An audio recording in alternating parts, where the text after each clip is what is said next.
আমি কীরকমভাবে বেঁচে আছি তুই এসে দেখে যা নিখিলেশ।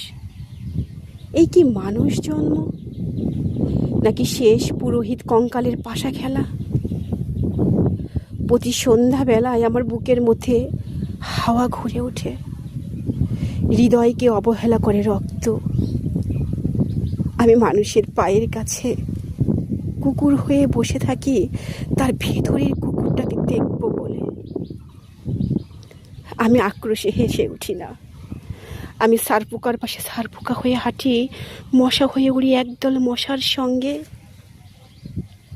খাঁটি অন্ধকারে স্ত্রীলোকের খুব মধ্যে ডুবতে দেখেছি দেশলাই জেলে। ও গায়ে আমার কোনো ঘর বাড়ি নেই।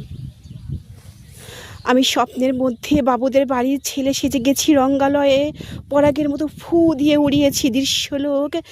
ঘামে ছিল না এমন গন্ধক যাতে ক্রোধে জ্বলে উঠতে পারে।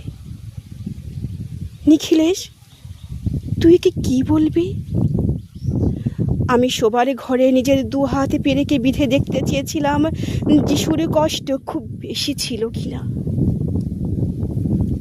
আমি ফুলের পাশে ফুল হয়ে ফুটে দেখেছি তাকে ভালোবাসতে পারি না।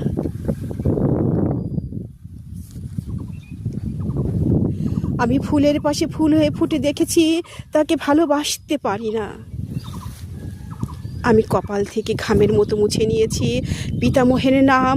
আমি শ্মশানে গিয়ে মরে যাবার বদলে মাইরি ঘুমিয়ে পড়েছিলাম। নিখিলেশ, আমি এরকমভাবেই বেঁচে আছি। তোর সঙ্গে জীবন বদল করে কোনো লাভ হলো না আমার। এ কি নতুন তরঙ্গে ছেলেবেলার মতো ডুব সাঁতার?